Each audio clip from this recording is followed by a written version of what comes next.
할렐루야. 오늘도 이렇게 수예배에 나오신 여러분들 주님의 이름으로 환영하고 축복합니다. 이 시간 함께 나눌 말씀의 제목은 나는 죄인입니다 라는 제목으로 함께 말씀을 나누도록 하겠습니다. 오늘 본문을 보면은 여러분, 베드로가 예수님을 처음 만나는 장면이 나오죠. 어부였던 베드로는 밤새 물고기를 잡으려고 노력했지만 단 한 마리도 잡지 못했습니다. 바로 그때 예수님이 베드로를 찾아오셨고 예수님이 말씀하시는 대로 그물을 던졌더니 배에 물고기가 가득 차게 되는 그런 놀라운 일을 경험하게 됐습니다. 베드로는 그물이 찢어지도록 물고기가 잡힌 것을 보고 깜짝 놀라게 되죠. 오늘 본문 5절에 보면은 베드로가 그물을 던지기 전에 예수님을 뭐라고 부릅니까? 선생님이라고 부릅니다. 하지만 8절에서 베드로가 예수님의 놀라운 능력을 경험한 후에는 뭐라고 부릅니까? 주여라고 부릅니다. 예수님을 한 단계 더 높여서 부르는 것을 우리가 볼 수 있습니다. 처음엔 예수님을 그저 율법을 가르치는 그런 선지자 정도로만 생각했지만 기적을 경험한 후에는 베드로의 믿음의 눈이 열려져서 예수님이 그리스도이심을 알게 된 것입니다. 그러므로 예수님께서 보여주신 기적에 대한 이 베드로의 반응은 어부로서 놀란 게 아닙니다. 어떻게 어부인 나보다 물고기가 있는 곳을 더 잘 알지? 이렇게 놀란 게 아니라 인간으로서 하나님을 눈앞에 마주한 것에 놀란 것입니다. 이 순간 베드로에게는 어떻게 하면 고기를 많이 잡을 수 있을까? 이게 중요한 게 아니었습니다. 여러분들이라면 하나님을 앞에 모시고 어떤 생각을 하시겠습니까? 하나님을 앞에 모시고 내일 점심 뭐 먹지? 이 생각을 하시겠습니까? 아니겠죠. 하나님이 내 앞에 계시면 내가 지금껏 얼마나 많은 죄를 지었나 머릿속으로 빨리 계산이 들어갈 겁니다. 베드로도 마찬가지였을 겁니다. 너무나도 죄 가운데 살아온 자신의 지난 날들이 머릿속에 가득 떠올랐을 것입니다. 그리고선 결국 예수님께 고백했던 겁니다. 뭐라고 고백합니까? 주여 나를 떠나소서, 나는 죄인으로소이다. 여러분, 이 고백을 하는 베드로는 정말 예수님이 자신을 떠나기를 바랬을까요? 떠나시기를 바랬을까요? 그렇지 않겠죠. 베드로는 순간적으로 죄인인 자신과 더러운 죄인인 자신과 거룩하신 하나님 사이에 엄청난 간극을 느낀 것입니다. 그래서 거룩하신 하나님, 정결하신 하나님, 죄로 얼룩진 나를 떠나십시오 라고 말하고 있는 것이죠. 하지만 진짜 그의 본심은 달랐을 것입니다. 베드로는 예수님께서 정말로 자기를 떠나실까 봐 두려웠을 것입니다. 베드로의 그 본심, 자기를 떠나시라고 했지만 사실은 제발 나를 떠나지 말아 주십시오 라는 그런 마음을 가지고 베드로는 주님 앞에 엎드렸습니다. 그리고 자기는 주님과 함께 있을 자격이 없는 사람이라고, 주님 떠나십시오 라고 고백했습니다. 여기서 놀랍게도 예수님은 이러한 베드로의 마음을 정확하게 들여다보셨습니다. 스스로 죄인이라고 고백하면서 자기는 예수님과 함께 있을 자격이 없는 사람이라고 고백하고 있는 베드로에게 주님은 이렇게 말씀하셨습니다. 10절을 보겠습니다. 우리 함께 읽어볼까요? 시작. 예수께서 시몬에게 이르시되 무서워하지 말라. 이제 후로는 내가 사람을 취하리라. 아멘. 예수님은 베드로에게 자신과 함께 있을 자격을 주셨습니다. 여러분, 주님은 우리가 스스로 구원받을 자격이 없다고 고백할 때 오히려 우리에게 구원받을 자격을 주시는 분임을 기억하시길 바랍니다. 제가 종종 학생 청년들에게 물어보는 질문이 있습니다. 어떤 질문이냐면, 너희들 지금 당장 죽게 되면 천국에 갈 수 있을 것 같아? 라고 묻습니다. 그러면은 열의 9은 천국에 못 갈 것 같다고 대답을 합니다. 왜 그렇게 생각하냐고 물어보면 천국에 가기에는 자신들의 삶이 너무 죄악에 물들어 있기 때문이라고 그런 식으로 대답을 합니다. 여러분, 우리는 구원의 확신을 가져야 하죠. 지금 당장 죽어도 천국에 들어갈 수 있다는 그 확신을, 믿음을 가져야 합니다. 그런데 많은 기독교인들이 그러한 확신을 가지지 못한 채 살아가고 있는 것을 우리가 볼 수 있습니다. 하지만 여러분, 여기서 구원의 확신을 가지고 있지 못한 것보다 더 위험한 게 있습니다. 그것은 자신이 죄인이라는 걸 깨닫지 못한 채로 무작정 천국에 들어갈 수 있다고 생각하는 잘못된 믿음입니다. 예수님은 그런 자들을 보면 뭐라고 하실까요? 자기가 죄인인 걸 깨닫지 못했으면서 나는 그냥 천국에 갈 거야, 천국에 들어갈 수 있을 거야 라고 생각하는 사람들을 보면서 예수님은 뭐라고 하실까요? 야, 너희가 스스로 죄인인 걸 깨닫지는 못했지만 어쨌거나 그래도 천국에 들어갈 거라는 확신은 있구나, 아주 믿음이 좋은 자들이로구나 라면서 칭찬하실까요? 기특해 하실까요? 아마 예수님은 그들을 보시고 이 독사의 자식들아, 주여 주여 하는 자마다 다 천국에 들어갈 거라고 생각했느냐? 꿈도 야무지구나 라고 책망하실 겁니다. 하지만 반대로 저는 예수님을 믿습니다. 그런데 지금 제가 너무 죄인처럼 살고 있는데 제가 천국에 과연 들어갈 수 있을까요? 라며 걱정하는 사람들에게 예수님은 뭐라고 말씀하실까요? 너는 왜 이렇게 믿음이 없냐? 네가 구원받는 건 네가 죄를 짓든 말든 상관없어. 그냥 날 믿기만 하면 구원받는다는 걸 몰라? 왜 이렇게 답답하게 구냐? 왜 이렇게 답답하게 신앙생활하니? 라면서 타박하실까요? 예수님은 아마 베드로에게 하셨던 것처럼 이렇게 말씀하실 겁니다. 무서워하지 말라. 내가 죄인이란 사실을 너 스스로 잘 알고 있구나. 구원은 그것부터 시작하는 거란다. 이제부터는 죄를 멀리하고 나와 함께 가자꾸나. 이렇게 말씀하실 겁니다.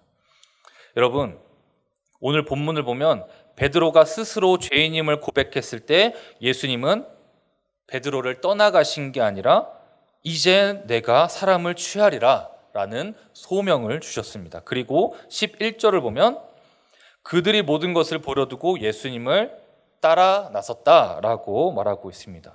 즉 예수님과 동행할 자격을 얻게 된 것입니다. 여러분, 이처럼 예수님과 동행할 수 있는 자격은 스스로 자격이 없는 죄인이라고 고백할 때부터 시작되는 것인 줄 믿습니다. 우리가 죄인임을 고백할 때 우리는 예수님과 그때부터 동행할 수 있는 것입니다. 우리는 이것이 분명 동행의 끝이 아니라 동행의 시작이라는 것을 알아야 합니다. 빌립보서 3장 7절에서 9절의 말씀을 함께 읽어보겠습니다. 자, 그러나 시작.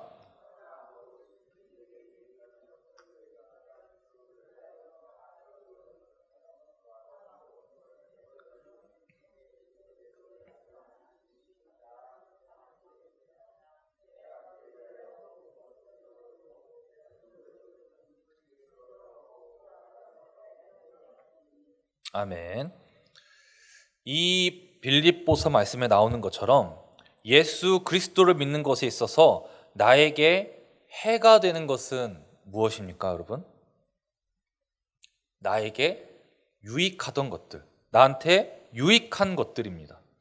즉 나한테 유익하다고 생각했던 것들이 사실은 신앙생활함에 있어서는 다 방해가 되는 것들이라는 겁니다. 왜냐하면 나에게 유익한 것들을 내가 좋아하고 그것들을 의지하다 보면은 결국에는 예수님을 잊어버리게 되기 때문입니다. 그렇기 때문에 바울은 그러한 것들을 전부 배설물과 같이 여기겠다고 고백합니다.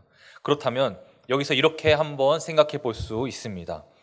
나에게 유익하던 것들을 다 배설물처럼 여기고 버린다면 나에겐 무엇이 남아있게 될까요? 유익하던 걸 다 버리고 나면 나한테는 뭐가 남아있게 되는 거죠? 아마 나에게 무익한 것들만 남아있게 되지 않을까요? 나한테 유익한 걸 다 버렸어요. 그럼 나한테 남아있는 건 무익한 것들만 남아있게 될 것입니다. 그러면 나에게 남아있는 그 무익한 것은 무엇일까요? 바로 죄입니다. 죄. 여러분, 죄는 나에게 유익한 것들 속에 숨겨져 있습니다. 평소에는 유익한 것들 사이에 자신의 모습을 숨기고 겉으로 보이지 않지만 유익한 것들을 하나하나 다 버리다 보면 결국 그 모습이 드러나게 되는 것입니다. 여기서 우리는 정말 중요한 사실을 하나 깨달을 수 있는데 그게 뭐냐면 바로 내 안에 숨어있던 무익한 죄로 인해 우리가 그리스도를 얻게 된다는 사실입니다. 이게 무슨 말이냐면 다음 PPT 보시고 우리 같이 한번 읽어보겠습니다. 시작. 나에게 유익하던 것을 다 버릴 때 비로소 내 안에 죄가 보이게 되고 내 안에 죄가 보일 때 우리가 죄인임을 주님 앞에 시인하게 되며 내가 죄인임을 주님 앞에 시인하게 될 때 주님은 나와 동행하여 주신다. 여러분, 다시 말해서 나에게 유익하던 것들을 전부 버리고 나면 내 안에는 오로지 죄만이 남아있게 됩니다. 이건 모든 인간이 가지고 있는 죄의 본성이죠. 죄의 본성. 그렇게 남아있는 죄의 본성을 우리가 발견하게 되면 우리는 내가 죄인일 수밖에 없음을 깨달아서 주 앞에 나의 죄를 시인하게 된다는 것입니다. 그러면은 나의 죄를 시인하는 그때가 되어서야 비로소 우리는 예수님을 진정으로 따를 수 있게 된다라는 것이죠. 따라서 죄인임을 깨닫는다는 건 단순히 내가 더럽고 악하다는 것이 아니라 주님 앞에 누구보다 투명하다는 사실입니다. 투명하다는 것입니다. 불투명한 유리로 나를 가려서 그럴듯한 실루엣을 주님께 보이면서 예수님, 저 좀 괜찮은 사람이지 않나요? 라고 하는 것이 아니라 투명한 유리를 통해 죄인으로서의 내 모습을 그대로 시인하는 것, 그것을 주님은 더 원하시는 줄 믿습니다. 시편 12편 6절에 보면 여호와의 말씀은 순결하며 흑도가니에 7번 단련한 은 같도다 라고 나옵니다. 여러분, 우리는 무엇으로 죄인임을 알게 될까요? 맞습니다. 바로 죄를 비추는 거울이라고 할 수 있는 하나님의 말씀을 볼 때 내가 죄인임을 깨달을 수 있습니다. 그런데 주님의 말씀은 우리를 흑도가니에 7번 단련한 은처럼 만들어 준다고 합니다. 여기서 7번 단련한다는 것은 쓸데없는 불순물을 완벽하게 걸러내 준다는 의미인데 우리의 믿음 생활에 필요 없는 불순물이 뭐라고요? 배설물이 뭐라고요? 빌립보서의 말씀에 나오듯이 나에게 유익한 것들, 그것이 내 속에 있는 불순물들, 배설물들입니다. 즉 우리는 하나님의 말씀을 보면 볼수록 들으면 들을수록 불순물을 다 거를 수 있고 그로 인해 우리는 점점 투명해져서 맑아져서 스스로 죄인됨을 깨달을 수 있게 된다라는 것입니다. 그렇게 우리 안에 불순물이 걸러질수록 우리의 믿음의 눈 또한 밝아지게 됩니다. 시편 19편 8절에 보면 여호와의 계명은 순결하여 눈을 밝게 하시도다 라고 나와 있듯이 말씀으로 믿음의 눈이 밝아져서 나의 깊은 내면 속에 숨어있던 나의 그 죄의 본성을 볼 수 있게 되는 것입니다. 사도 바울도 다메섹 도상에서 예수님의 음성을 듣고 육신의 눈은 어두워졌지만 영의 눈이 밝아지게 되면서 예수님을 박해하던 자신의 죄를 깨닫게 되죠. 그리고선 완전히 변화받게 됩니다. 또한 오늘 본문 5절에서도 베드로는 이렇게 말합니다. 말씀에 의지하여 내가 그물을 내리리이다. 말씀에 의지하여서. 여러분, 베드로는 말씀에 의지했을 때 예수님의 그 기적 같은 능력을 경험하게 됐고 뒤이어서 스스로를 죄인이라고 고백하게 되었습니다. 이처럼 저와 여러분 모두가 주의 말씀을 통해 내 안에 있던 배설물, 불순물들을 다 제거해서 투명해지게 되기를 간절히 소망합니다. 또한 우리의 눈이 밝아져서 나의 죄인됨을 발견하고 주님께 나의 죄인됨을 시인할 수 있게 되기를 간절히 소망합니다. 여러분, 사람들이 기독교를 싫어하는 이유 중 하나가 바로 내가 왜 죄인이냐라는 것입니다. 내가 하지도 않은 일 때문에, 즉 아담 한 사람 때문에 내가 지옥에 떨어질 죄인이라는 게 말이 되는 거냐라고 묻습니다. 여기에 우리는 내가 죄인이라는 걸 인정하는 게 정말 나쁜 겁니까? 라고 반문할 수 있습니다. 그런데 앞서 말했듯이 내가 죄인임을 인정하는 것이란 무엇입니까? 내가 죄인임을 인정하는 것이란 내가 지옥에 떨어질 사람이라는 걸 증명하는 게 아니라 오히려 반대로 내가 그리스도 안에서 천국에 들어갈 자격을 얻게 되는 일임을 여러분 믿으시기 바랍니다. 그렇기 때문에 나는 죄인입니다 라고 고백하는 것은 절대 우리에게 손해가 되는 일이 아닙니다. 천국에 들어갈 수 있다면, 영원한 생명을 누릴 수 있다면 저는 100번 1000번도 더 나는 죄인입니다, 저는 죄인입니다 라고 인정하고 고백할 수 있습니다. 아마 여러분도 똑같으실 겁니다. 그러므로 우리는 믿지 않는 자들에게 다시 한번 반문할 수 있습니다. 뭐라고 반문할 수 있냐면, 이 좋은 걸 왜 안 합니까? 죄인인 것만 인정하면 천국에 들어갈 수 있는데 도대체 왜 안 하시는 겁니까? 라고 우리가 반문할 수 있겠죠. 여러분, 내가 죄인이라는 사실을 인정하는 걸 두려워하지 않길 바랍니다. 껄끄러워하지 않길 바랍니다.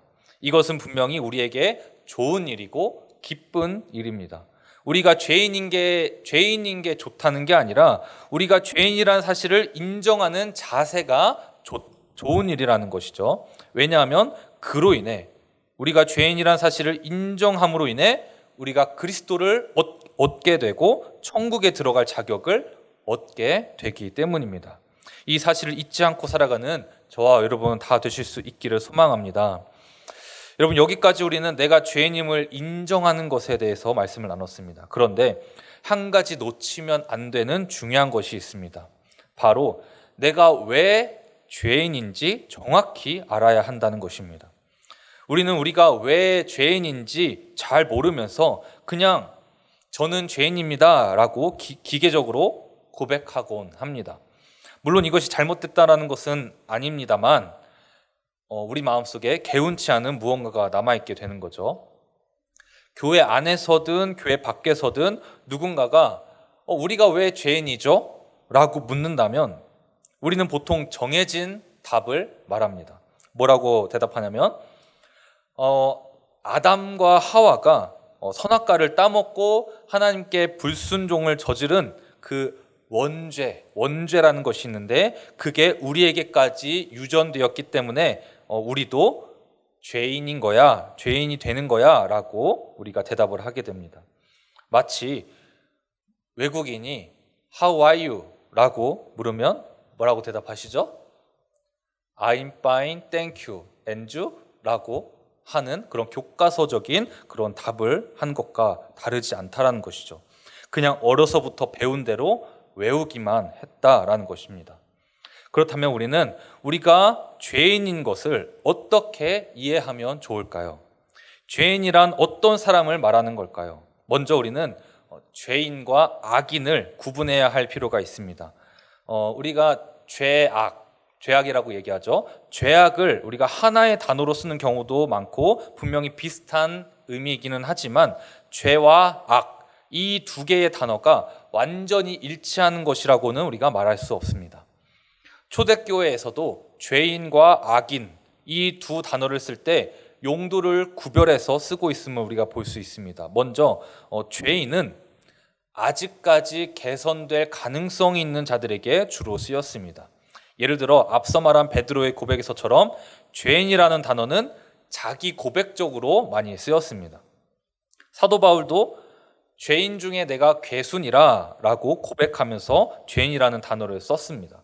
또 예수님께서는 내가 죄인을 부르러 왔노라 라고 말씀하셨지 악인을 부르러 왔다고는 하시지 않았습니다.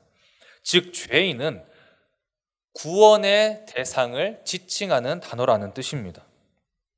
반대로 악인은 하나님과 완전히 대적하는 자들에게 쓰였습니다.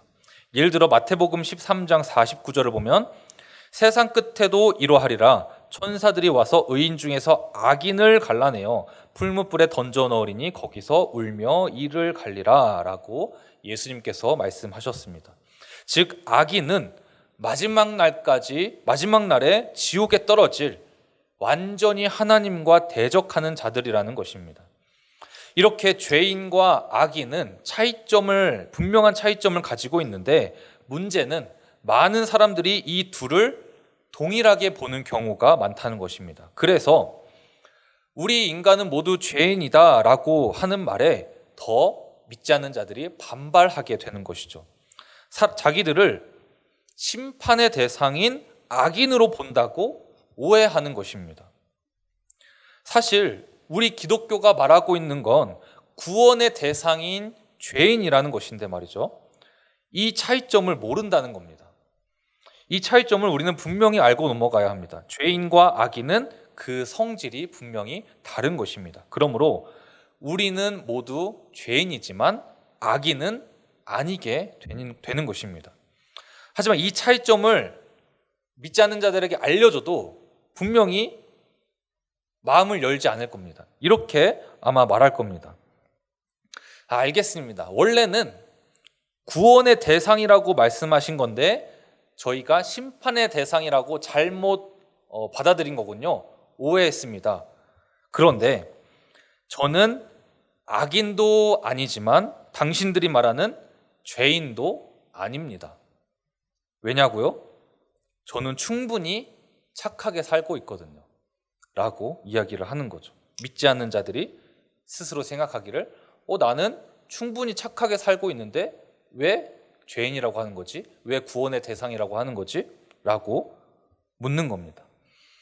여러분, 이렇게 자신은 죄인이 아니라 충분히 착하게 살고 있는 사람이라고 하는 믿지 않는 자들에게 우리는 또 뭐라고 답변해 줄 수 있을까요? 지금부터는 내용이 조금 어려워지는데 한번 집중해서 잘 들어주시기 바랍니다.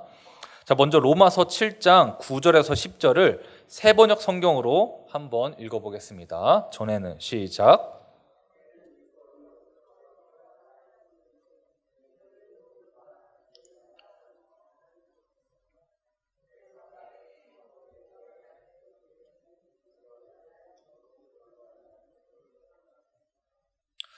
사도 바울이 이렇게 얘기하고 있는 겁니다. 여러분, 죄의 삭은 뭐죠? 사망이죠. 죽음이죠. 다시 말해 우리를 죽음에 이르게 하는 건 뭐라고요? 죄. 우리를 죽음에 이르게 하는 건 분명히 죄라고 성경은 이야기합니다. 그런데 지금 바울은 무엇이 자신을 죽음으로 인도하고 있다고 이야기합니까? 계명이. 그 계명이 도리어 나를 죽음으로 인도한다는 것이 드러났다라고 이야기하고 있습니다. 이 말이 뭐죠? 이 말이 무슨 뜻이죠? 하나님의 말씀이 죄와 똑같은 거 아니냐는 겁니다. 죄도 우리를 죽음으로 인도하고 계명도 우리를 죽음으로 인도하니까 죄와 하나님의 말씀이 같은 거 아니냐라는 겁니다.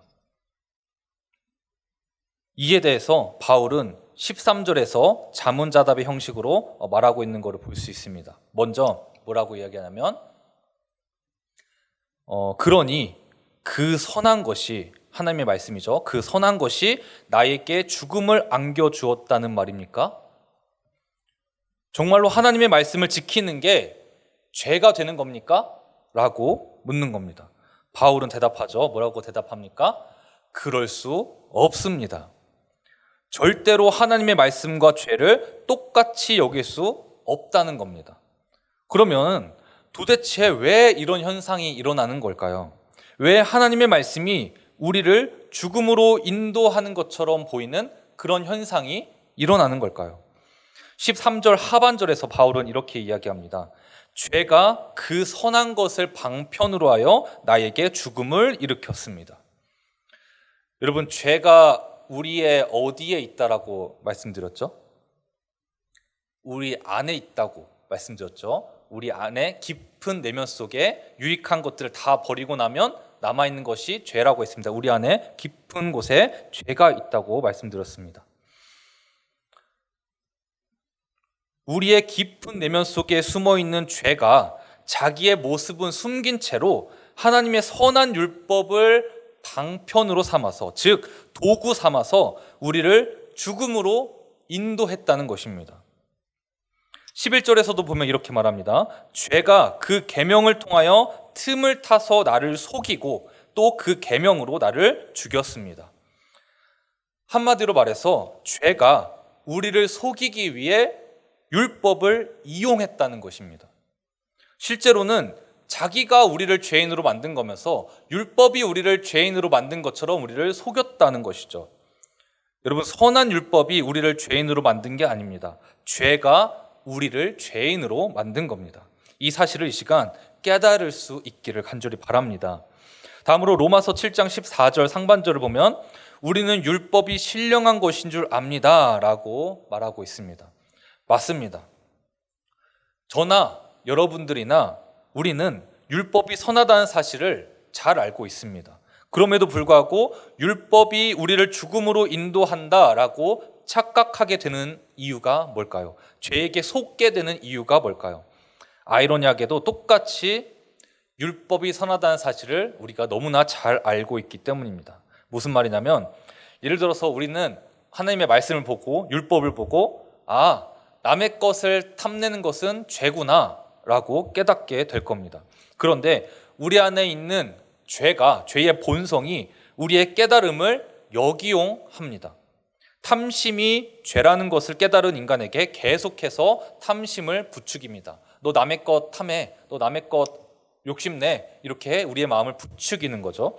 이때 인간은 자꾸 남의 것을 탐하게 되고 그러한 자신의 모습에 괴로워하게 되면서 무슨 생각을 하게 되냐면, 율법이 나를 정죄하는구나, 율법이 나를 괴롭게 하는구나, 율법이 나를 죽음으로 인도하는구나 라고 생각하게 된다는 것입니다.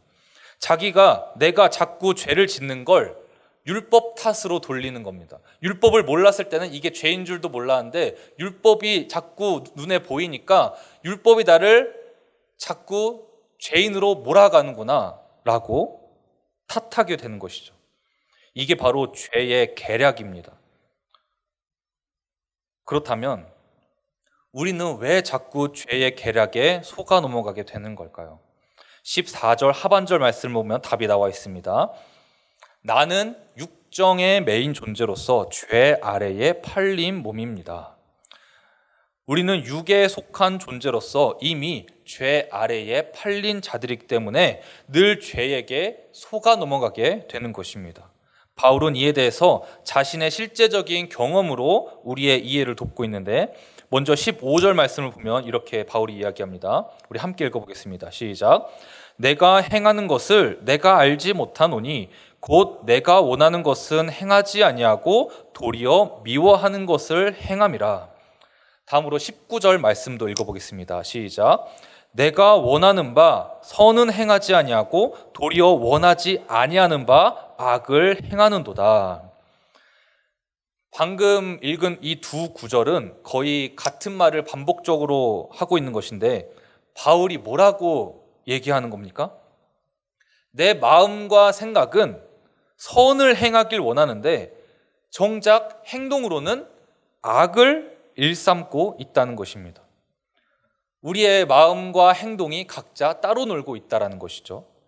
나를 이렇게 모순되게 행동하도록 만드는 존재가 있으니 그게 누굴까요? 로마서 7장 17절과 20절을 읽어보겠습니다. 먼저 17절입니다. 그렇다면 시작. 그렇다면 그와 같은 일을 하는 것은 내가 아니라 내 속에 자리를 잡고 있는 죄입니다. 다음 20절. 내가 해서는 안 되는 것을 하면 그것을 하는 것은 내가 아니라 내 속에 자리를 잡고 있는 죄입니다. 내 속에 자리를 잡고 있는 죄가 나의 행동을 좌지우지하려 한다는 것입니다. 나는 선을 행하고 싶지만 악을 행하도록 내 안에서 나를 컨트롤한다는 것이죠. 그러면서 바울은 21절에서 한 가지 결론에 도달합니다. 한번 같이 읽어보겠습니다. 시작. 여기에서 나는 법칙 하나를 발견하였습니다. 곧 나는 선을 행하려고 하는데 그러한 나에게 악이 붙어 있다는 것입니다. 바울이 하나의 법칙을 발견했는데 그게 뭐냐면 선을 행하려고 하는 나에게 반드시 악이 따라붙게 된다는 것입니다. 다시 말해 우리가 아무리 죄를 떼어내려고 해도 결코 떼어낼 수가 없다는 것이죠. 그러므로 믿지 않는 자들이 아까 뭐라고 한다 그랬죠? 나는 착하게 살고 있는데요? 라고 말한다고 했지 않습니까? 그 믿지 않는 자들이 아무리 나는 충분히 착하게 살고 있어요 라고 말한들 절대 그들이 죄와 무관할 수 없다는 것입니다. 그렇기 때문에 인간은 어쩔 수 없이 모두 죄인이 되는 것입니다. 로마서 7장 22절에서 23절을 보면 이에 대해서 이야기합니다. 나는 속사람으로는 하나님의 법을 즐거워하나 내 지체에는 다른 법이 있어서 내 마음의 법과 맞서서 싸우며 내 지체에 있는 죄의 법에 나를 포로로 만드는 것을 봅니다.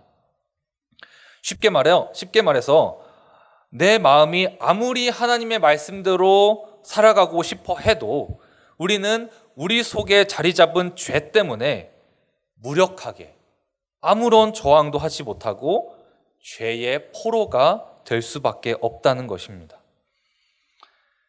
이것을 깨달은 바울은 24절에서 탄식하게 됩니다. 오호라 나는 곤고한 사람이로다. 이 탄식이 바울 혼자만의 탄식일까요? 아닙니다. 모든 인간의 탄식입니다.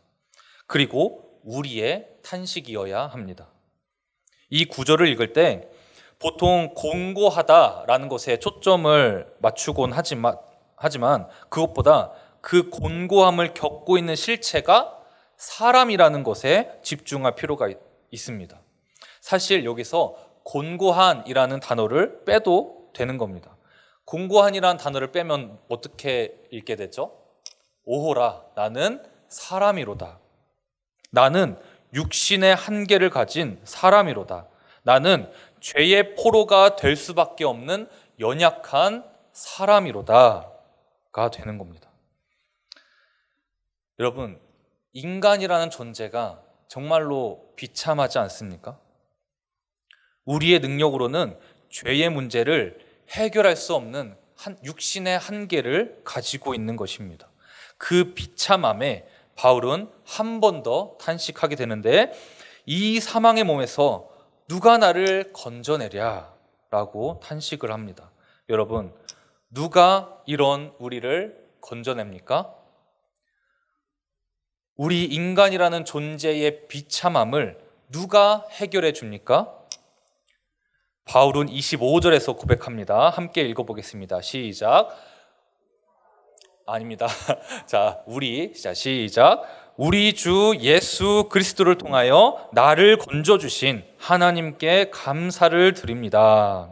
아멘. 바울은 해답을 찾았습니다. 예수 그리스도를 통하여 우리는 건짐받게 되는 것입니다. 여러분, 우리가 예수 그리스도를 믿고 그를 우리의 구세주로 고백함으로써 우리의 죄는 그리스도의 십자가와 함께 못 박히고 죄의 문제는 다 해결되는 줄 믿습니다. 하나님께서 우리를 이 사망의 몸에서 건져주시는 줄 믿습니다. 누구를 통해서? 우리 주 예수 그리스도를 통해서. 이 시간 우리가 왜 죄인일 수밖에 없는지 깨닫고 주님 앞에 엎드려 나의 죄인됨을 고백하고 우리에게 구원받을 자격을 주신 하나님께 감사드릴 수 있는 우리 경인교회 모든 성도님들 다 되실 수 있기를 주의 이름으로 간절히 축원합니다.